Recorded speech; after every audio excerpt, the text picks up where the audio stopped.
Tonight on News 5 Live, a deadly home invasion in Fresh Pond. A businessman is shot and killed and his family is robbed at gunpoint. Belize is rooted in Argentina, where Team USA prevailed in Game 2 of the AmeriCup tournament.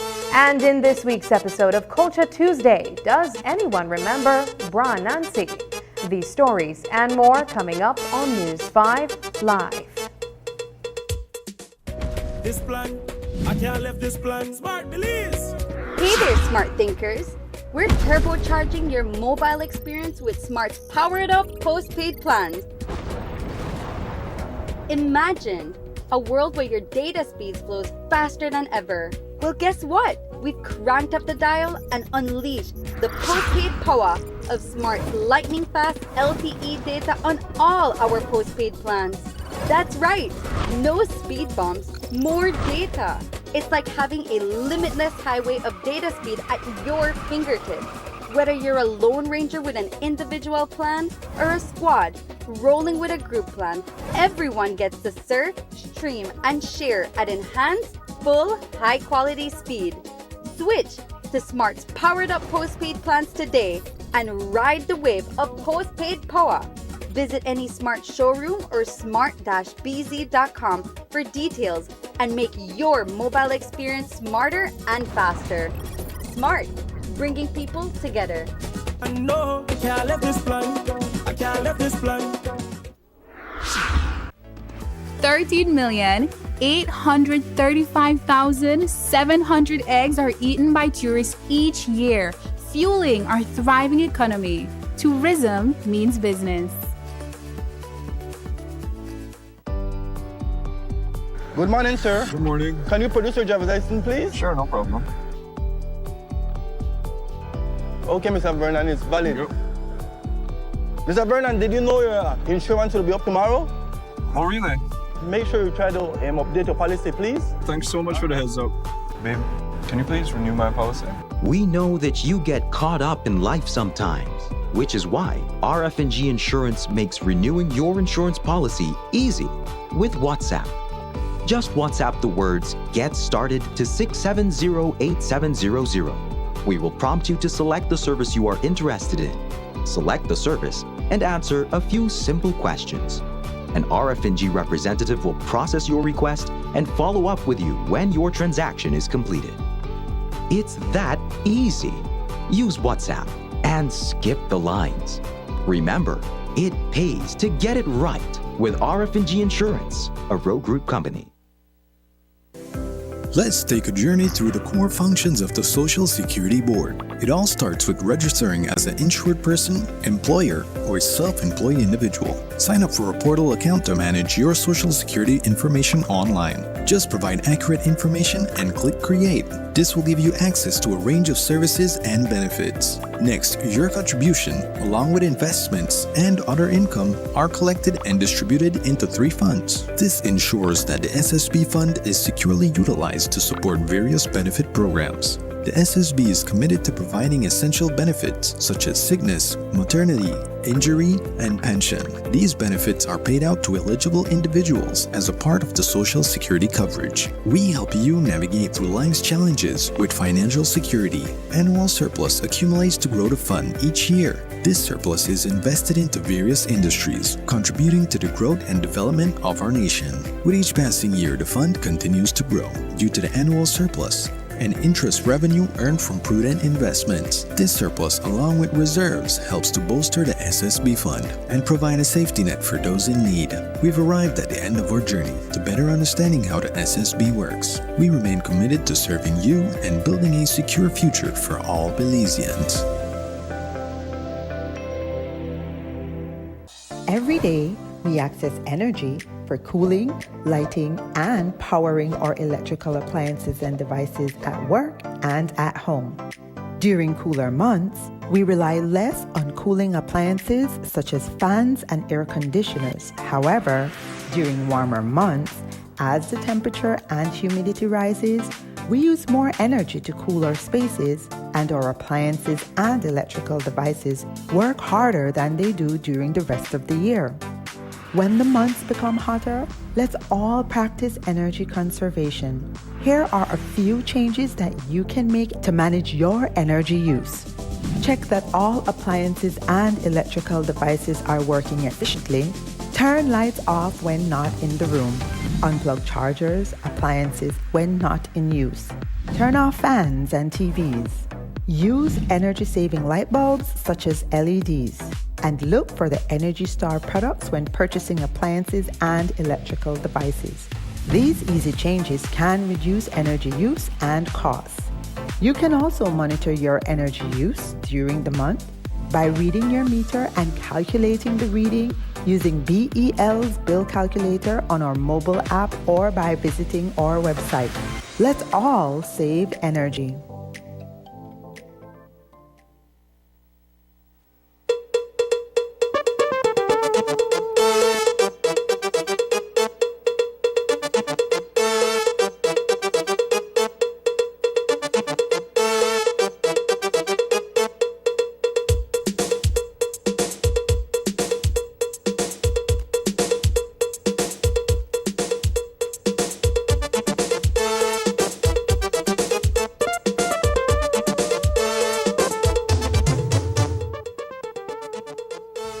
Good evening and welcome to News 5 Live for Tuesday, June 4th. I am Sabrina Daly.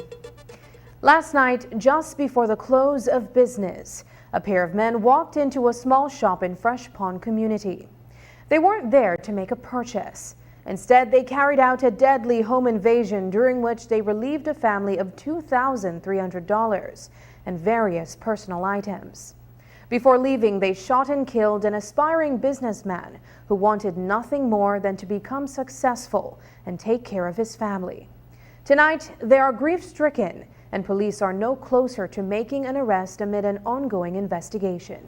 News 5's Isani Cayetano reports. Usually my mother-in-law closes at 9 o'clock the shop, so they were just going about their regular day, just outside in the hammock, talking, my sister-in-law, my mother-in-law, and they noticed that two guys were walking towards the shop, so they assumed that they were gonna come by. But when they noticed, like, the man, they came from the front door, went in through the shop, and basically just came out by the veranda, somewhat like they know the layout of the house. A 33-year-old businessman is dead, and the armed men who stormed his family home in Fresh Pond on Monday night are still on the loose. At gunpoint, Cruz Maganya's mother and sister told their attackers that they were alone inside the house. He was in this hammock sometime around 9 p.m. when a commotion inside the living room caught his attention. That when my brother me to hear a commotion and he get up from the hammock, and that when look like the man they get jumpy and they say Amandia. So that when they come in at the house through like the veranda door and they tell her give me the money, and then me do check like the shop, then me go check it and me go like lonely chum change right come my mother-in-law don't me put out the money. The surveillance camera inside the small grocery store tracked the pair's movement as they rifled the register. The men were intent on carrying out an aggravated burglary and wouldn't leave until they got what they wanted. Regrettably, the device would not capture any of the footage on record. In the wake of the deadly incident is grief and a hard-working family that has been torn apart. My brother and my mother-in-law tell her, you know the money, the in of the room, just take the money and go. But like before that, they don't like take things, right? Like my sister-in-law bracelet and thing. And just like they just like literally go in the room, take the money, walk out, and still like shut her 3 to 4 times they shut her. When Cruz quit his job at a call center, it was to pursue his dream of becoming an entrepreneur and provide for his family. He was humble, diligent, and was making progress at realizing that dream. He's a really good person and really humble and thing, and he worked really hard for daily business where he make like the bill up. Like I remember he may get tired of call center was spell and then he may tell me he said we are a bill of business. He said I will not watch me get big and I take care of all of my family.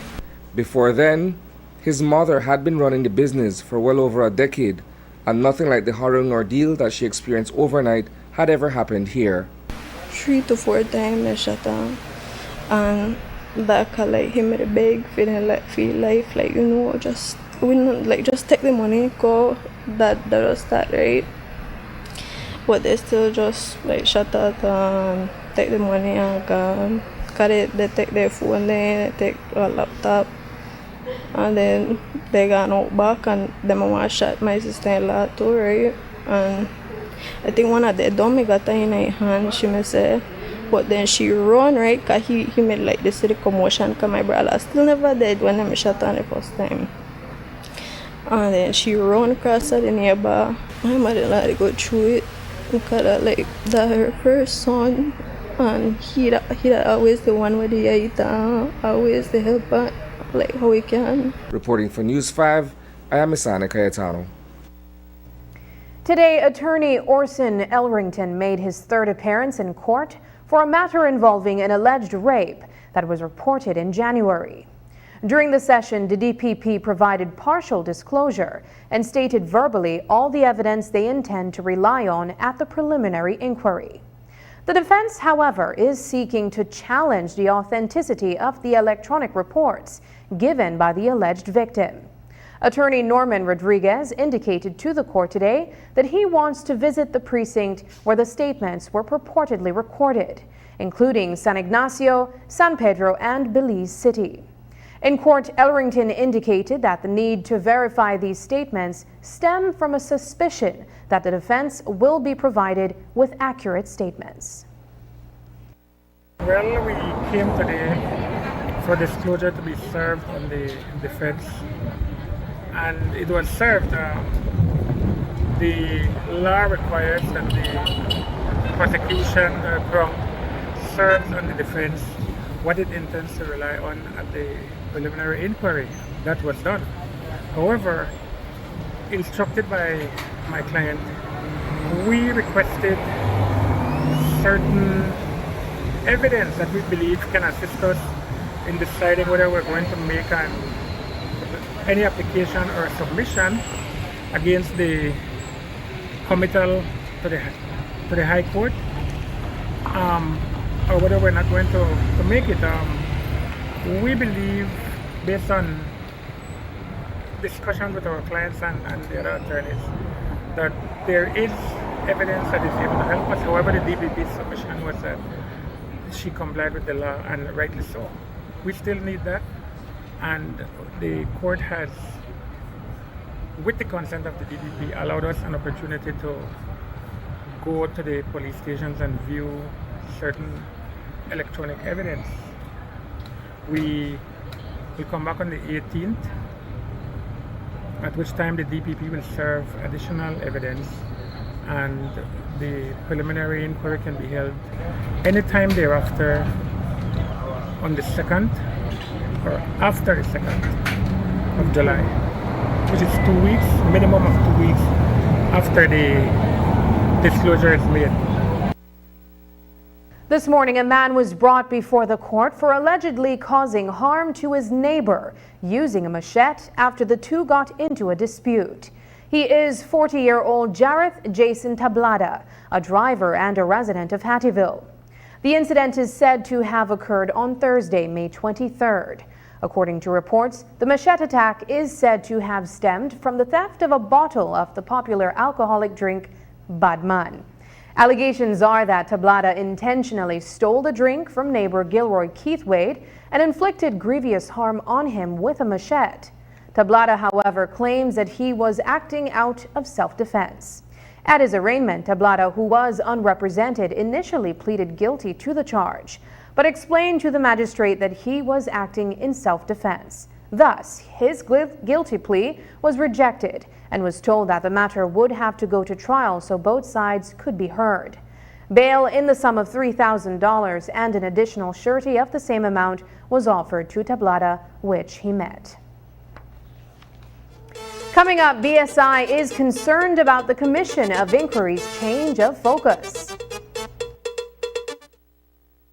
Hello, friends. I'm Dr. Bob Roberts with another 60-second sermon from God's Word. The Bible says, "And ye fathers, provoke not your children to wrath, but bring them up in the nurture and admonition of the Lord." From my earliest days in Belize, my heart has always been strangely warmed by the presence of so many precious children, many of which desperately need a kind word of assurance or encouragement from someone. Little do we know the power of a word of encouragement to a child. Benjamin West was an artist of renown. In 1763, when he was only 25 years old, he was selected as a history painter to King George III of England. Benjamin West related, "It was my mother's kiss that made me a painter." The story is heartwarming. His mother had left him home to babysit with his little sister Sally. He found some bottles of ink and decided to paint her portrait. When the mother returned home, she found ink blots staining the table, the chairs, and the floors. She was very distraught until she saw a picture. She picked it up and said, "Why, it's Sally." She then bent down and kissed him, and from that word of encouragement instead of rebuke, his destiny as an artist was conceived. The next time you become distraught with one of your children, try to find another Benjamin West and encourage the good instead of magnifying the bad, and plant a kiss on their brow. Today's 60-second sermon has been presented by Christian Foundations of Faith in cooperation with the Baptist churches in your area.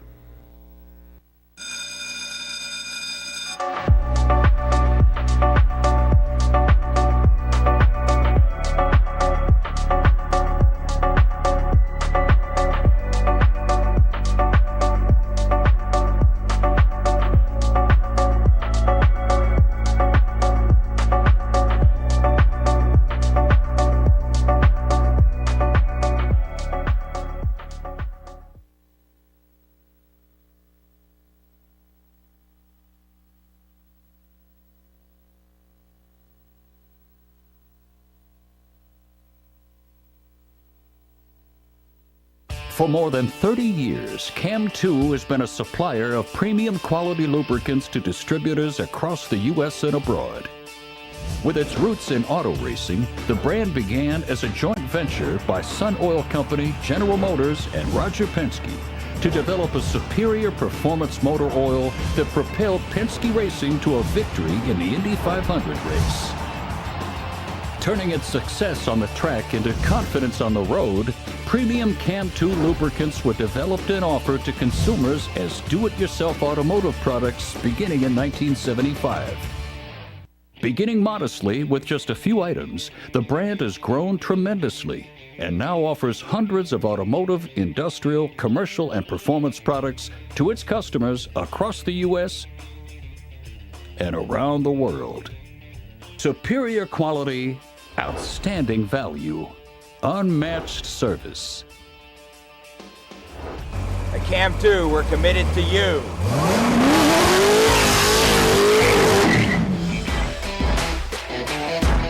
Available at your CAM2 distributor in Belize. Enrique Martinez & Sons Limited, 2 miles, Philip Colson Highway, Belize City.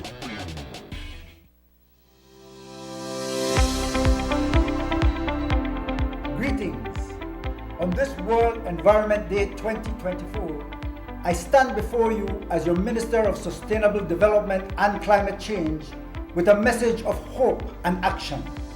The theme for this year, land restoration, desertification, and drought resilience, calls us to unite in safeguarding our precious land and natural resources.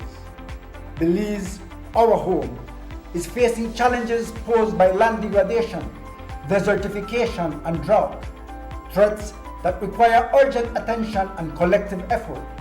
It is imperative that we take a stand to protect our environment, for it sustains us all.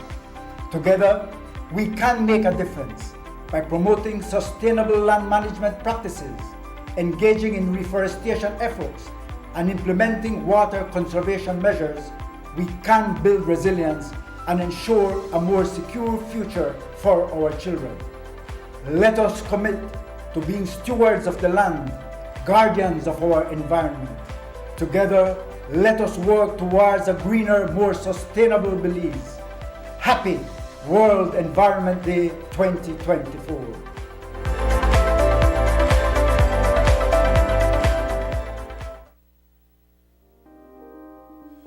Prepare for the heat and stay cool with a Reamer Gree air conditioning unit from Benny's.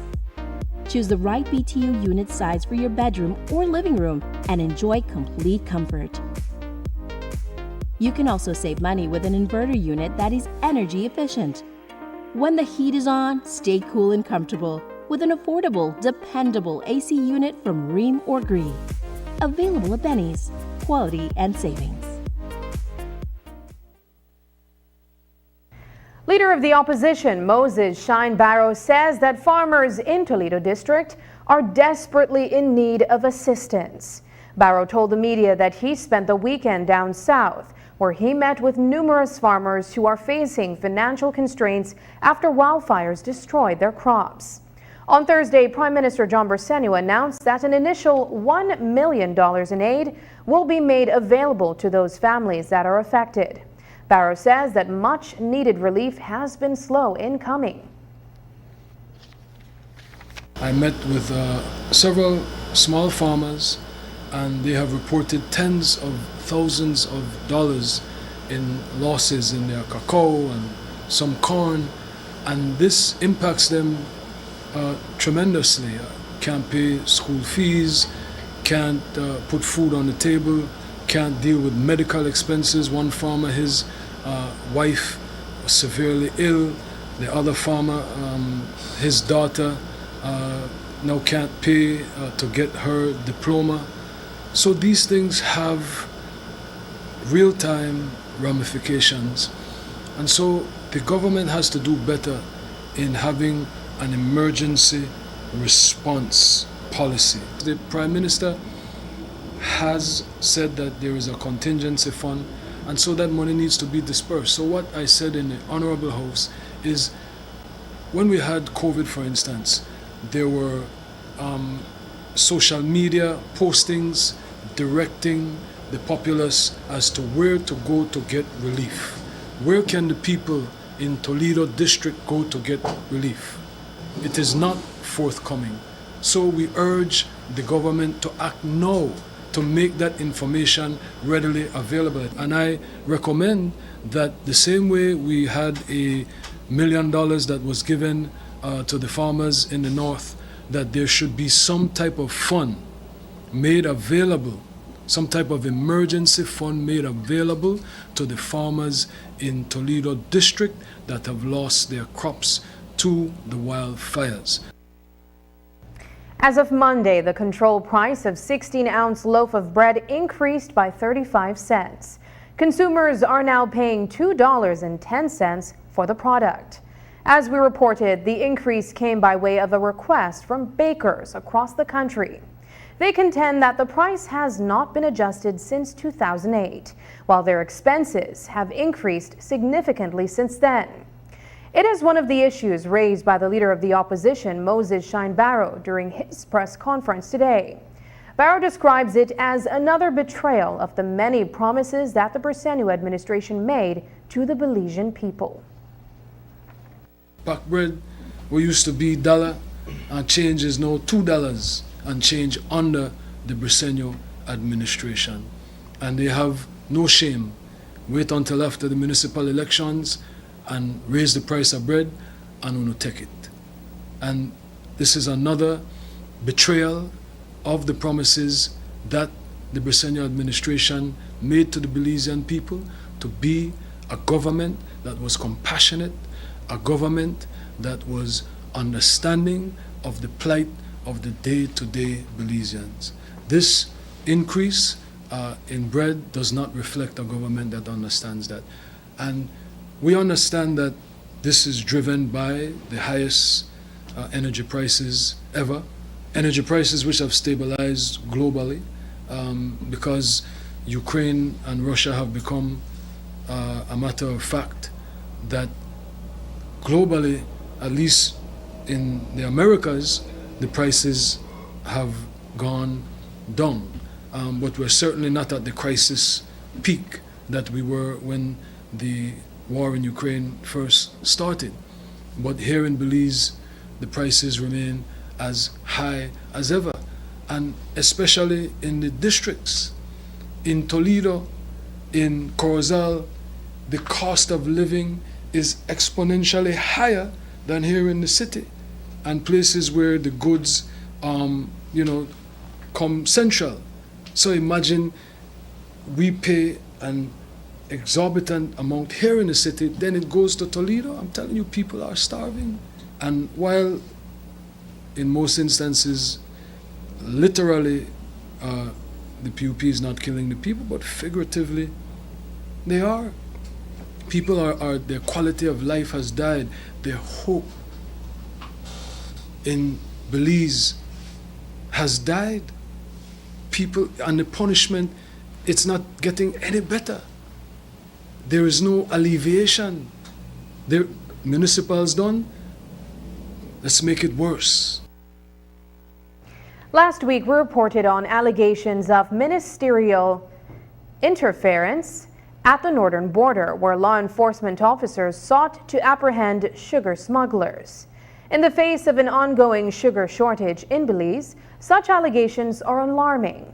Well, the Commissioner of Police, Chester Williams, said elsewhere in the media that the assertions are simply not true. The leader of the opposition accused the Commissioner of Police of being a Briceño operative.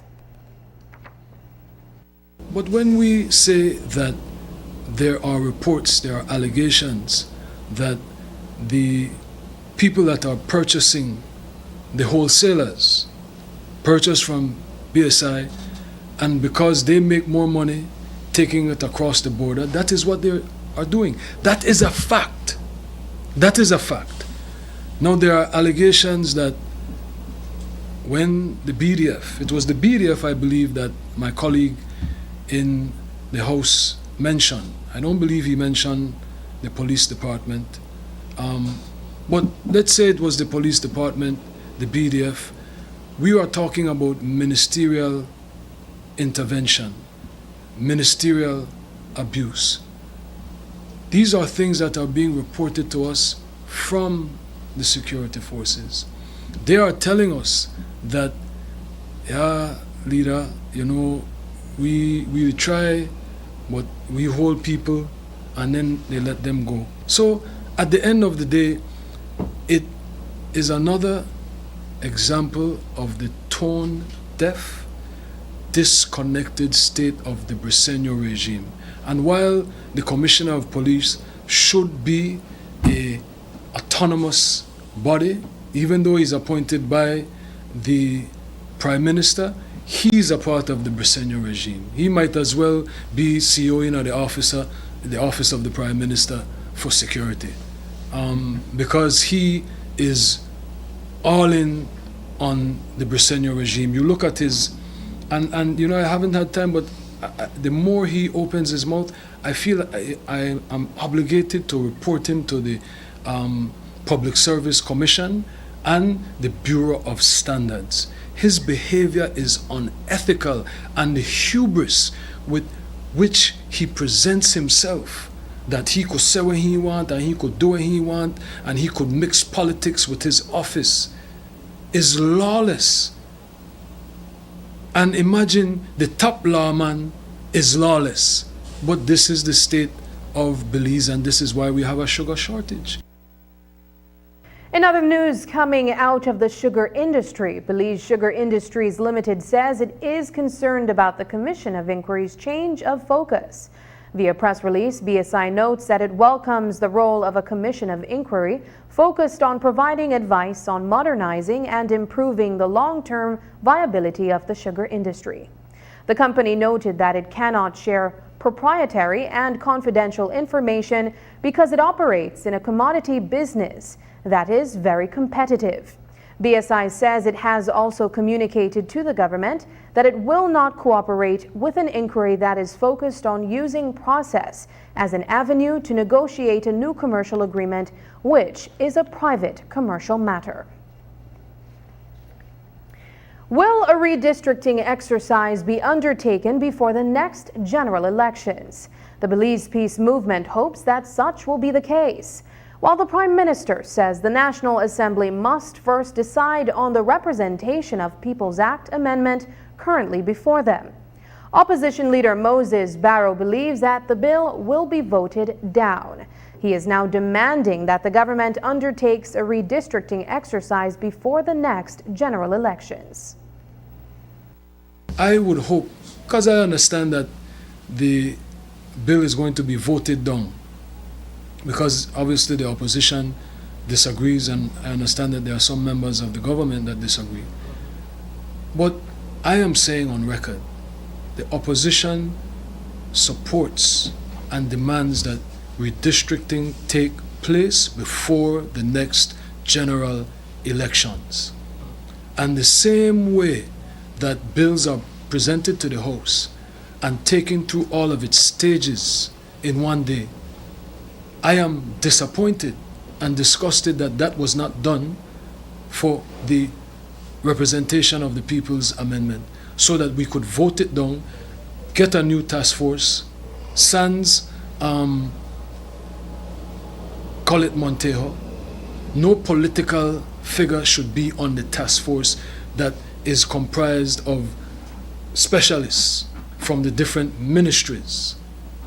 No Deputy Secretary General of a political organization should be there unless you will allow all of the Secretary Generals to be there, which I'm still not sure if that is a prudent idea. Let the experts do their job, void of political interference. We call on the government at the next sitting of the House to take the bill through all its stages, and if it is going to be voted down, let us vote it down and let us convene a new redistricting task force without, call it Montejo. Let the experts do their jobs and let them present a map that is in keeping with the Constitution of this country. The Belize Peace Movement wrote to Prime Minister John Briceño on Monday regarding a statement the PM made on Thursday of last week to the media. In summary, PM Briceño told reporters that redistricting takes time, and time is limited because the general elections must be held by November of 2025. While the BPM wrote saying that, quote, there is absolutely no honor in suggesting that the constitutional rights of Belizeans may be denied, unquote. The BPM once again called on the Briceño administration to expedite the redivision exercise for fair representation in Belize. The leader of the opposition has taken what many would consider an unconventional position on the recently announced Commerce Bight development project. He says that the opposition supports the project. It is unusual because one of the primary investors in the $50 million development is Basilio Zabanet, the cousin of PUP Minister of State Luis Zabanet. Barrow says he will not play dirty politics on the issue because Basilio Zabanet is fully qualified to take on such a venture. Initially, the response from the opposition is to support this project, this development. Commerce Bight has long been something that needed to be developed for the benefit of the people of Dangriga. And unlike the PUP, unlike the People's United Party, we will not play dirty politics with this, because the proprietor, the investor that is investing in this, Mr. Basilio Zabanet, is someone that is extremely qualified to take on this project and deserves this opportunity. Unlike the People's United Party, whereas because of your last name, because of your political affiliation, they would try to derail something that would benefit the Belizean people. We are not like that. Imagine that the government would hire the best attorney, which arguably would have been Dennis Barrow at the time, went on to be a CCJ justice, only Belizean to ever make it to that level. And everyone would agree. He and Eamon Courtney are very good friends to this day, two of the best lawyers, Dennis Barrow and Eamon Courtney.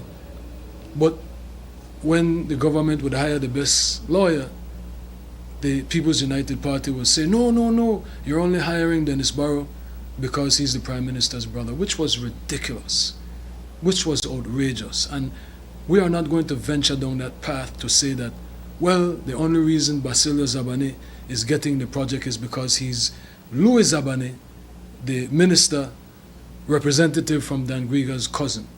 That should not disqualify someone who is extremely competent, who has a proven track record in the tourism industry with 3 of the most successful resorts in Belize, from getting the opportunity, getting the support that foreign investors would get. We need to support our national investors as well, and this will be good for the people of Dangriga. Last week, we told you that developer David Gegg of Portico Enterprises Limited wrote to the clerk of the National Assembly rectifying certain statements made before the Senate's Special Select Committee on May 21st in Belmopan.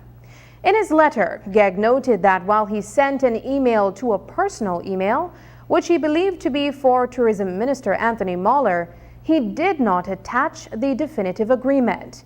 He further clarified that the email he intended to send to the Prime Minister was sent to a J. Briceño as opposed to J. Briceño, and as such, it would not have reached the Prime Minister. The leader of the opposition is urging the Senate's Special Select Committee to question the Prime Minister and every other public officer Gegg named during his testimony to provide further clarity to Belizeans. But only the most important deal of his life, I know he sent the email to Briceño rather than Briceño, right? only the most important deal of his life. So there are questions that need to be asked, and so we demand that the Senate Select Committee call the Prime Minister, call Amon Courtney, call Minister Marla, call the Minister of State, Chris Cowie. All of these people should be called to the Senate Select Committee because no Belizean is above the law. When they had the special inquiry, the former Prime Minister made himself available. Former Minister, current area representative of Corozal North, made himself available. That's the way it is. So we hope that the same way the Senate Select Committee is after Erwin Contreras to appear before the Senate Select Committee, that they will be after the Prime Minister to answer the questions, because there are so many contradictions in the position of the Prime Minister and his ministers. David Gegg is saying that he sent all of the ministers that I mentioned the definitive agreement and an email. Now he's saying that he didn't attach the definitive agreement. So the contradiction in itself demands that all the players come before the Senate Select Committee and let's clear it up. It's for clarification. After the break, Ambassador Oscar Arnold talks Mexican elections and provides an electricity update. But first, here's the weather update with data from the Belize Met Service.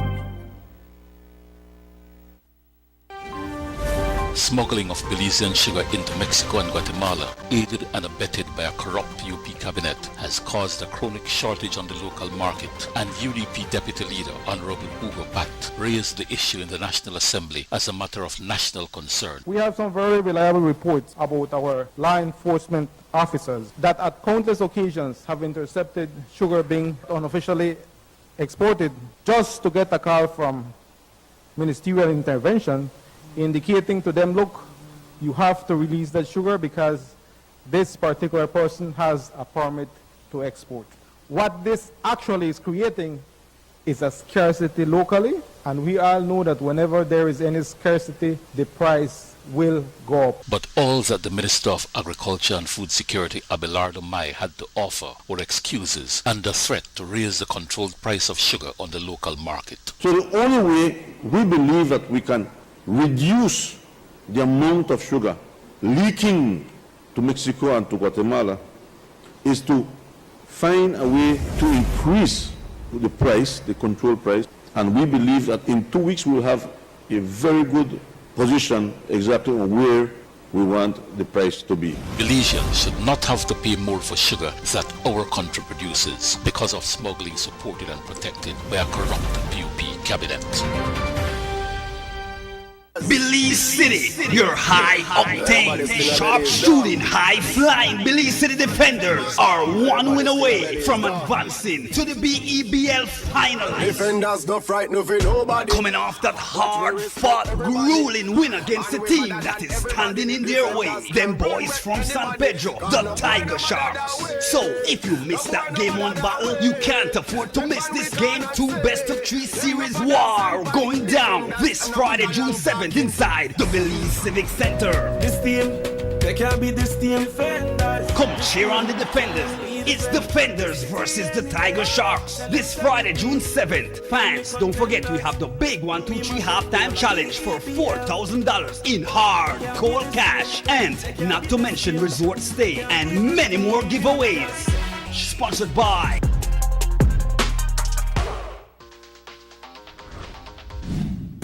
I'm connected. Yo. I'm connected.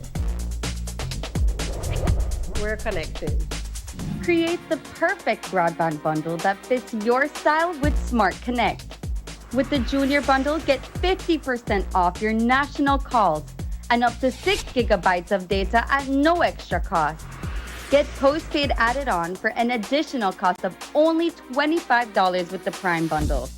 Stay connected with unlimited smart-to-smart calls, plus 6,300 megabytes of data and free international minutes. For the family, get the Binge Watchers bundle with Netflix add-on for only $28.13 more. This bundle gives you 4 profiles with unlimited streaming on multiple devices. Visit a showroom near you to sign up and personalize your own bundle combination with Smart Connect. Smart, bringing people together. Unwrap the joy of crystal clear picture and sound from Iowa, the brand that offers you affordability and exceptional quality. Iowa has a wide range of exceptional products to choose from, such as TVs, speakers, headphones, home appliances, and much more at affordable prices that won't break the bank. Enhance your audio-visual entertainment experience with Iowa, and for your convenience, parts are readily available in country for hassle-free maintenance.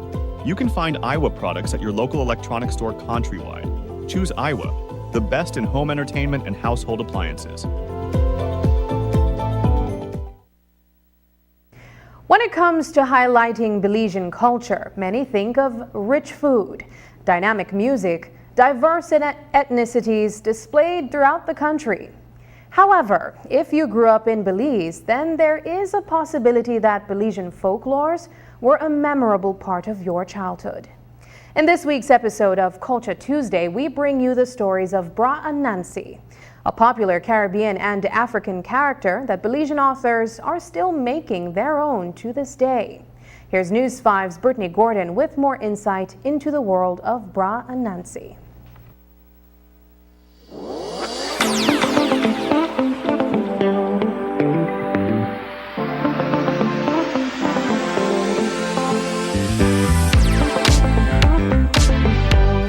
The tales of the trickster spider, Bra Anansi, have been told across the Caribbean for decades. Having originated in West Africa, the character eventually found its way into the region through the transatlantic slave trade. In these stories, Anansi is typically depicted in the role of the underdog, who can outsmart his superiors due to his cunning nature. Roy Davis, who began writing Bra Anansi stories in 1993, says craftiness and deceitfulness are the essence of his character. The Anansi that I wrote about was, he was a trickster, but he wasn't a bad person, because the whole idea of the Bra Anansi thing for me was that Bra Anansi represented the underprivileged people, the slaves, so to speak, and Bra Tiger, his adversary, was the slave master and stuff like that, right? And Anansi's role was to always, he being a small creature compared to Bra Tiger, was to use his brains to outsmart Bra Tiger. So all my stories are centered in that direction. Anansi is not, in my opinion, Anansi wasn't a bad person. Wasn't a bad character. Anansi was like a champion for the people.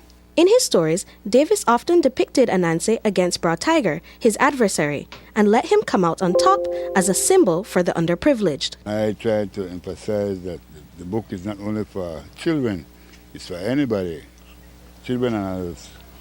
And the stories, what first drew me to the Bra Anansi Bra Tiger folklore was the fact that it originated from Ghana. And it was the African slaves who were brought to the side of this world, who brought the folklore along with them.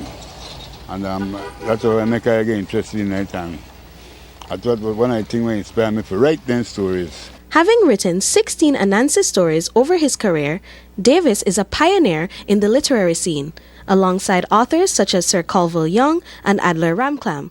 However, the art of creating a Bra Anansi story is still alive in the culture as new authors emerge and take up the mantle. Charlotte Neal, author of Belizean Storytime, told us about her desire to bring these stories back into the spotlight. So this was a labor of love, and it took me over 5 years to actually publish the storybook. For me, these stories are personal.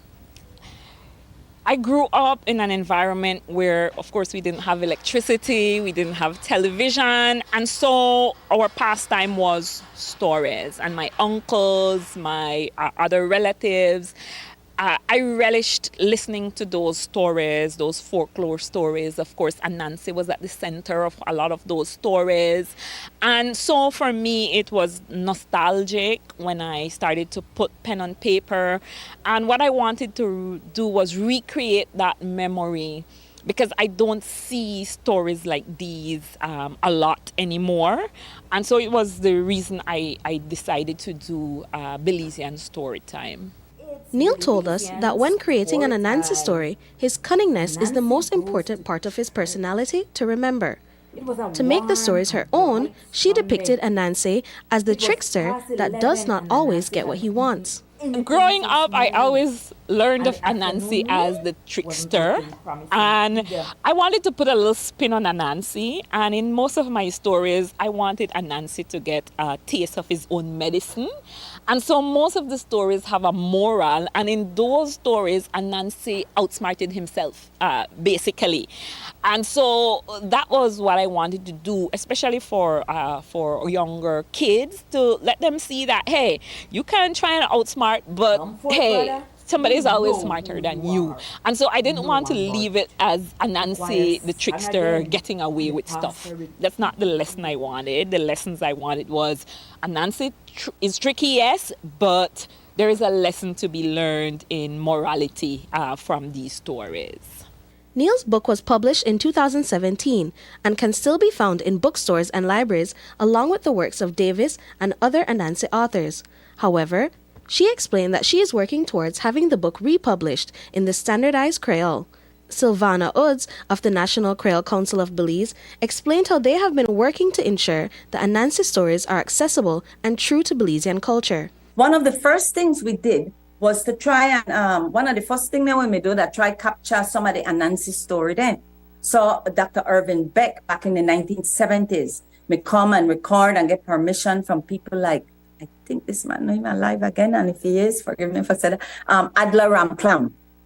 And his Belizeanized versions of these Anansi stories. That the word Anansi itself, we could have it as Hanasi, Hanansi. So that's one of the few words with 4 variant spellings reflecting different pronunciations that appear standard across the country.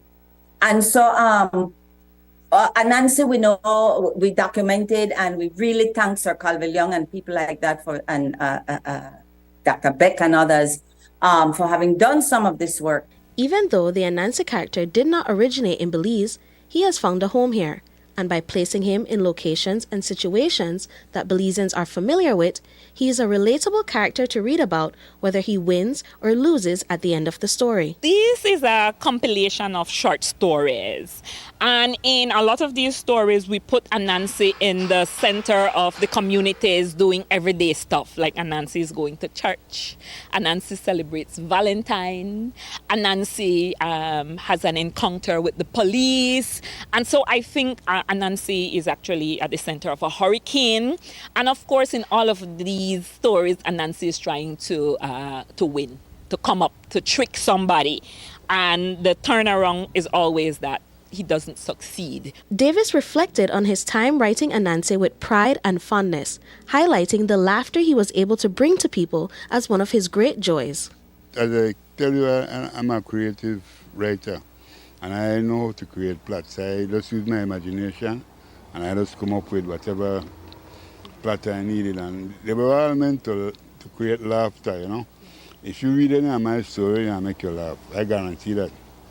Because it has happened before, you know. So it was easy for me to create these plots. It's very easy. That's something I took pleasure in doing, you know. And if the pin never bend, the story no me wa end.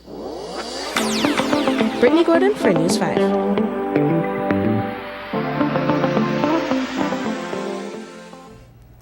Mexico's president-elect, Dr. Claudia Sheinbaum, snagged that country's general elections on June 2nd for a 6th term.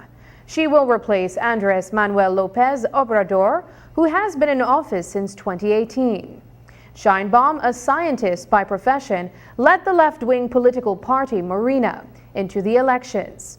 She has served from 2000 to 2006 as Secretary of the Environment under Obrador's tenure as mayor of Mexico City. She was also elected mayor of Mexico City in 2018. The same year, she was named one of the BBC's 100 women. Today, Belize's ambassador to Mexico, Oscar Arnold, weighed in on Dr. Sheinbaum's historic victory. This is the first female president in all of North America and the first female president for Mexico. And in an historic election where it was the largest election in their electoral politics history as well. In what has been also a very historic election for them, it's the largest election that they've had in their history with the number of seats federally and locally that have been in play. Dr. Sheinbaum has said that they will continue with some of the initiatives that was started by her predecessor. Sheinbaum's victory came in the largest election in Mexico's history. In addition to the presidential race, Mexicans also voted for candidates contesting more than 20,000 positions across Mexico. And as Mexican women celebrate that one of them has achieved this first ever victory, Mexico's policies on trade and bilateral relations with Belize will likely expand. Ambassador Arnold shares his thoughts on the issue. We have an ongoing discussion with a formal trade agreement with Mexico that has been started a couple of years ago, and that will continue. I don't see that completing itself in her term, because usually these trade negotiations are long and drawn out. But we do see a continuation of some of the policies that were enacted under President Andres Manuel Lopez Obrador. I see some of those continuing and maybe even expanding. One of those is the Sembrando Vidas program, which has also come to Belize, where we've seen farmers benefited from technical cooperation as well as financial assistance for their crop. We also know of the investments of the Tren Maya under President Obrador. When he visited Belize, I believe in May of 2021, he made special arrangements for some of our agricultural products. Cattle was already penetrating the Mexican market, but that was expanded to include quite a bit of agricultural products from within the borders of Belize. That type of agreement I see can be expanded. There was talk to include coconuts and other, maybe even cacao, which is also being, organic cacao is also being produced in Belize. And so we just have to, when we have these meetings, when the Minister of Agriculture, when Beltrade and so on, when we're interacting with the Mexicans, if there's a product that we would want to introduce, then we obviously have to raise our hands and make them aware that this is what we want to do. And then both sides will then work out the nuts and bolts. As far as the cartel uprising in the Quintana Roo area is concerned, Ambassador Arnold says that the situation has improved and that no Belizean has been targeted in the incidents, as military presence remains in southern Mexico. What is of concern are the intermittent power outages across Belize. Less than a month ago, outgoing Mexican President Andres Manuel Lopez Obrador had pledged to offer Belize an additional 25 megawatts of power when he met with Prime Minister John Briceño. Ambassador Arnold says the demand for more power is not only a Belize issue, but also one in Mexico because of the growth in tourism. The Mexicans have seen a boom as well in their tourism in all of what we consider the Riviera Maya. And so there is a need for more power production, and so they've seen that, and they're not only meeting what they need now, but for what they would projected that they will need for the next 10 years. Obviously, I believe you're aware that there have been some challenges during this dry spell in Belize with the power generation, and if the Mexicans have an excess of power that we can tap into, well, then that's always a benefit for us. When we return, News 5 takes a closer look at the newly introduced disability bill.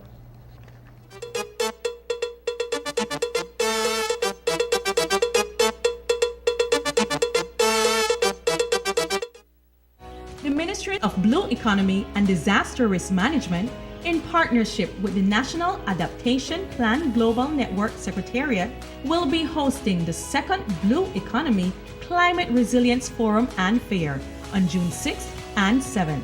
This year's theme is linking science and livelihoods towards climate resilience for the coastal zone and fisheries sector of Belize. Come and take part in presentations relating to climate change and national adaptation and mitigation initiatives, the use of scientific knowledge to enhance resilience, and how men and women in our community can positively impact our coastal zone and fisheries sector. On day 1, June 6th, the Blue Economy Forum will provide a platform for NGOs, academia, and private citizens to present their plans, projects, and national initiatives at the Belize Biltmore Plaza from 9 a.m. to 2 p.m. On day 2, June 7th, the Blue Economy Fair takes place at the Fisheries Compound on Princess Margaret Drive, where stakeholders such as NGOs, fisherfolk organizations, and MSMEs will showcase their booths. There will also be lots of raffle giveaways. Everyone is invited to the second Blue Economy Climate Resilience Forum and Fair on June 6th and 7th. Shop smart for your Samsung devices in Belize and enjoy benefits you won't get anywhere else. When you shop locally for your Samsung, all your devices will be covered by a 1-year local warranty. You won't get that when shopping with the other guys. When in doubt, always look for the Cellular World seal to know you're getting the real deal. Shop with confidence and enjoy your Galaxy knowing that it can be repaired locally at our Samsung Service Center by certified Samsung technicians using original parts and machinery. Even better, enjoy the best LTE experience in Belize, knowing that your Samsung devices are compatible with major local carrier networks. Get the ultimate Samsung Galaxy experience only when you shop from authorized Samsung resellers nationwide.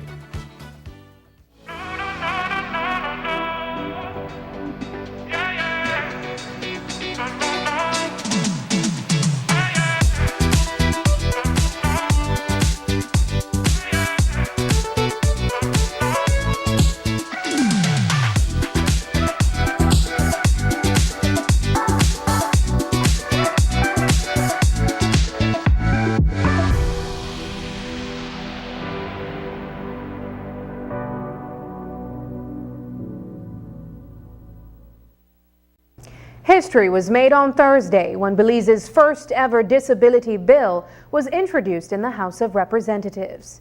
This 33-page bill seeks to ensure that people with disabilities have full and equal enjoyment of rights, privileges, and benefits afforded by the Constitution of Belize.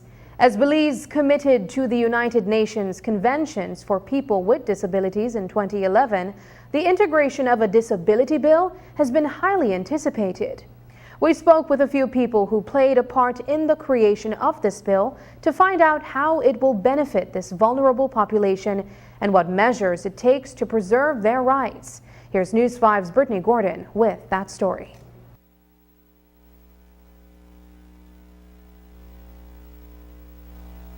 Assembly. In 2011, Belize signed and ratified the United Nations Conventions on the Rights of Persons with Disabilities, which is a commitment to ensuring that the rights of people with disabilities are preserved and that they have equal access to opportunities.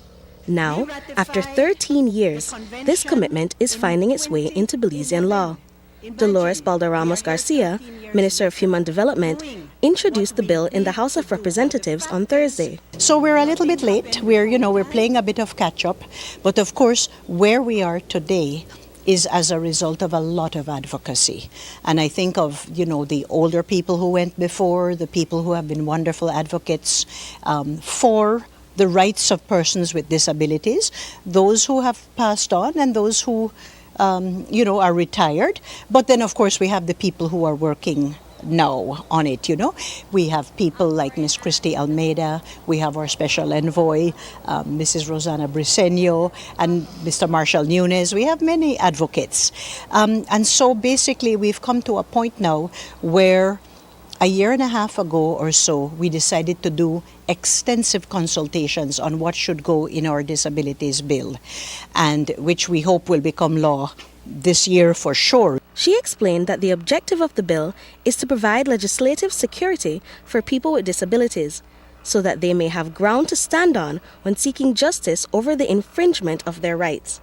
Marshall Nunes, a disability coordinator who was a consultant on the creation of this bill, stressed the significance of this. The whole idea behind establishing a disability legislation is to work towards the protection and the rights of persons with disabilities in an effort to improve their quality of life. I think the salient things coming out of the bill, I think first and foremost will be the establishment of a disability commission. The commission will be so empowered to make recommendation to other ministries insofar as it relates to amending or upgrading their legislations to bring it in compliance in trying to establish those very same things, the protection and rights of persons with disabilities. Should this bill be passed, a significant outcome will be the establishment of a disability commission that will have the power to make recommendations to other ministries to amend or upgrade their legislations, as to further protect the rights of and accommodate the disabled. Additionally, a tribunal will be created to give more power to persons living with disabilities so that they may voice their grievances over being mistreated. Kenrick Theus, president of the Belize Association for Persons with Diverse Abilities, shared his optimism over the bill. The bill has a lot of good in it, and as I said, for example, there are people who will never work in Belize who are disabled. And the bill sets out, well, the original, because I don't know what's in this one, sets out that those who would never be able to work would still be able to get something out of the Social Security scheme. It offers protection where a person who's disabled feels discriminated against. It sets out in law where buildings would have to have ramps, for example, accessibility. So all those things are good. And also talks about the where a child, like for example, the protection of people who are disabled and feel any sort of discrimination. They have the ability to go to a tribunal, and then the tribunal will hear their matter, and then it should be cleared up from there. And that tribunal has if I'm not mistaken, has the right then to levy fines and all that in there as well. Along with local consultations, the bill is also the combination of several other disability acts in the region. Nunes told us that it was created by selecting what parts fit Belize best. This legislation, we did a lot of consultation with persons within the region. We looked at those countries who have disability legislation within the region: Trinidad, Jamaica, Antigua and Barbuda, St. Lucia, Barbados. And so we looked at all of those. We took the best fit out of each and every one of them so as not to reinvent the wheel. And so I think we came up with the best fit. We use mostly the Jamaica model. There is quite a lot of similarity with the Jamaica Disability Act. And so a lot of the adoption for this one came out of that. Aside from the formation of the Disability Committee and Tribunal, the bill also seeks to ensure that accessibility is made a priority throughout the country. If you make legislation that you are going to not only respect the rights of persons with disabilities but do something about it, then the practical benefits that should come are that there will be recourse, there will be a place and a structure where persons with disabilities will be able to hold all the relevant parties accountable, whether it's government, private sector, schools, health, education, employment. All of these things are important. And basically what we're saying is that we want to ensure that persons with disabilities, let's take wheelchair access as probably the most glaring example, the most obvious example, Many of our buildings are not wheelchair accessible for persons with that kind of mobility difficulty, So basically what the law is saying is that buildings will have to make themselves accessible to people in a wheelchair, for example. No, it won't apply to the Panades shop, but it will apply to a building such as this, which is the home of Channel 5. It will apply to government offices. It will apply to private businesses. And so we will have to become a little more aware. According to Theus, while the bill is overdue, it is a step in the right direction, one that he hopes will continue to be taken as the bill develops over time. So with time, if there's anything else that needs to be added in or changed, we have enough time to verify it over time. I would hate to have to do that rather quickly, simply because if we had all this amount of years to wait, then it should, and we can copy the wheel. We don't have to reinvent it. Other people or other countries have bills just similar to this. So why not get the best of what is out there and just simply implement it here? Some people will say it's a matter of finance, it's a matter of money. But then again, if you have this, you've always had this disabled person in the country, and if your budget on them has been zero for the last 50 years, then it's time to spend. Brittany Gordon for News 5. Up next, Game 2 in the AmeriCup tournament ends with a crushing defeat for Belize.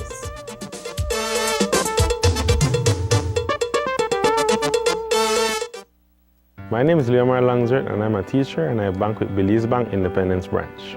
What I enjoy is the safety features that the app offers. I have a sense of not having to worry or be concerned about somebody finding my password and username to sign in the application because of the use of the one-time password. And another feature that I love, that I use the most, is how the app synchronizes with my fingerprint on my device. I enjoy the rapid and easy, seamless process to apply for loans through the Belize Bank, and I don't have to be having too much back and forth to visit or take time to visit the bank. They also start to offer the online applications through the app for loan applications, which I believe is very neat.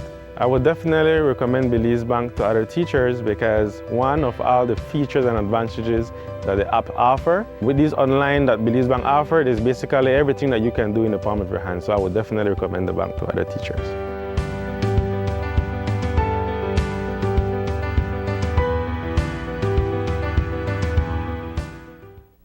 This plan, I can't leave this plan. Smart Belize. Hey there, smart thinkers. We're turbocharging your mobile experience with Smart's powered up postpaid plans. Imagine a world where your data speeds flows faster than ever. Well, guess what? We've cranked up the dial and unleashed the postpaid power of Smart's lightning fast LTE data on all our postpaid plans. That's right, no speed bumps, more data. It's like having a limitless highway of data speed at your fingertips. Whether you're a lone ranger with an individual plan or a squad rolling with a group plan, everyone gets to surf, stream, and share at enhanced, full, high-quality speed. Switch to Smart's powered-up postpaid plans today and ride the wave of postpaid power. Visit any Smart showroom or smart-bz.com for details and make your mobile experience smarter and faster.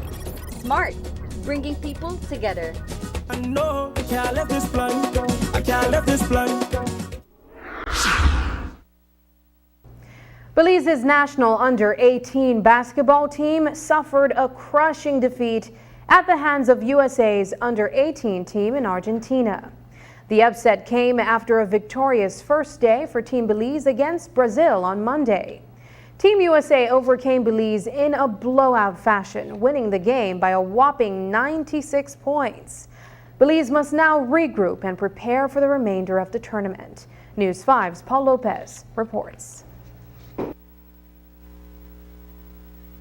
The basketball team faced an upsetting defeat in their second match in FIBA's AmeriCup in Argentina.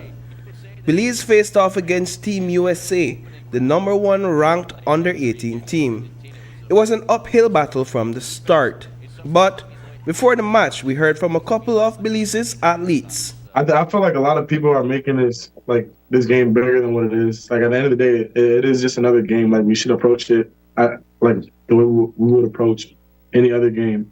But I feel like the team is in like a good mind space right now. Like we're ready, we're prepared. Like, we know what we're getting into. I think what makes Team Belize as what it is just simply that we just have a strong brotherhood, and we just, you know, is that we know what each other can do, and we trust all of each other, and, you know, we're all just really tight together. And I feel like that's what just helps us throughout everything, because we stick together, and I just feel like that just what makes us be successful how we are. What is it that you all have been hearing from Belizean fans at home that you all really like and appreciate? If you've been following on social media, is there anything that stands out to you about what Belizeans have been saying about the support, Moody? Yeah. You got it behind you. Yeah, we try not to stay too into all the social media stuff. We try to keep our heads focused and strictly on basketball, but we from our coaches and our family, we have the love and support that we need, but we're not really that focused on the social media. Any final words any of you want to say to fans back home and family as well? Yeah, we do. We appreciate the love. Thank you guys for the support. Thank you. Early in this one, there were already signs that it would not be anything close to an easy game for Team Belize. 4 minutes into the first quarter, Team USA already had a huge lead over Belize with 23 points to 0. Team USA wins the tip-off and Trey McKinney makes easy work of the layup. Darius Akoff Jr. with the 3-point shot. Ian Parham ended the drought with a 3-point shot. But Team USA kept drilling those 3-point shots.